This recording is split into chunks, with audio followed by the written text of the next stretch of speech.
আমার সোনার বাংলা, আমি তোমায় ভালোবাসি, চিরদিন তোমার আকাশ তোমার বাতাস।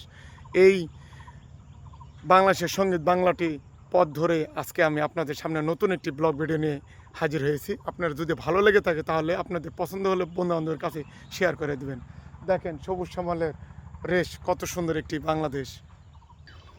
প্রিয় বন্ধুগণ, সকালবেলা এসেছিলাম আমার শ্বশুর বাড়িতে হাঁটতে বেড়াতে। তো বেড়ানো মানুষ এমনি আসে না, একটু সমস্যা হয়েছিল তার জন্য এসেছিলাম।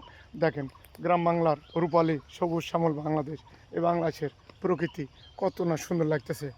দেখেন, যদি ভালো লেগে থাকে চ্যানেলটি অবশ্যই লাইক কমেন্ট শেয়ার দেবেন এবং সবাইকে দেখার সুযোগ করে দেবেন। তো এখানে সবচেয়ে বড় কথা হচ্ছে যে এই যে দেখেন সবুজ শ্যামল বাংলাদেশের প্রকৃতি। আমরা সকালবেলায় চিন্তা করি, ঘুম থেকে উঠে রাত্রে পরামর্শ করে রাখি যে কিভাবে কাকে মারবো। আর দেখেন গ্রাম বাংলার কৃষক দেখেন সকালবেলা এই যে পানি দেওয়ার জন্য একজন জমিতে সেচের ব্যবস্থা করতেছে। দেখেন কি সুন্দর একটি পরিবেশ, কি সুন্দর একটি স্নিগ্ধময় সকাল।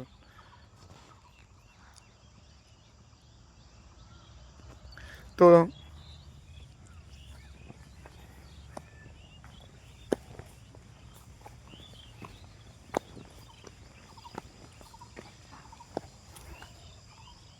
আল্লাহ,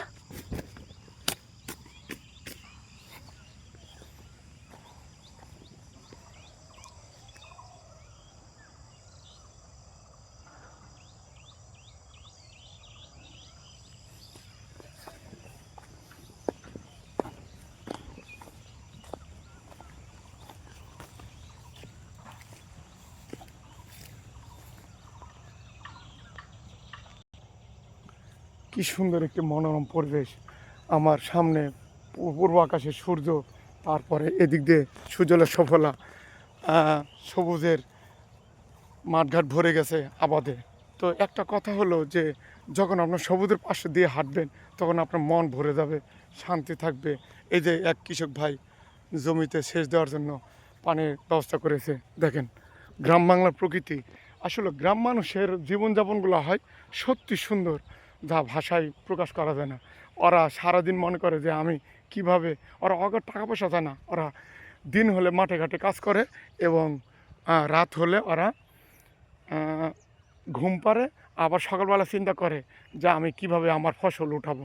আর আমাদের শহরে ইটকাঠে পাথরে যে ভরা মানুষগুলো, সেখানে চিন্তা করে মানুষ যে কিভাবে আমি একজনকে মেরে আরেকজন কেটে বড় হব। তো গ্রামের মানুষের অতি সহজ সরল সুন্দর জীবনযাপনগুলো হয়। তারা কোনো সময় দুর্নীতি, অন্যায়, অত্যাচার করে না। গ্রামের মানুষগুলো খুবই সহজ সরল জীবনযাপন, সুন্দর জীবনযাপন করে। তো যদি আমার চ্যানেলটি ভালো লেগে থাকে তাহলে আপনারা বেশি লাইক কমেন্ট শেয়ার দিবেন।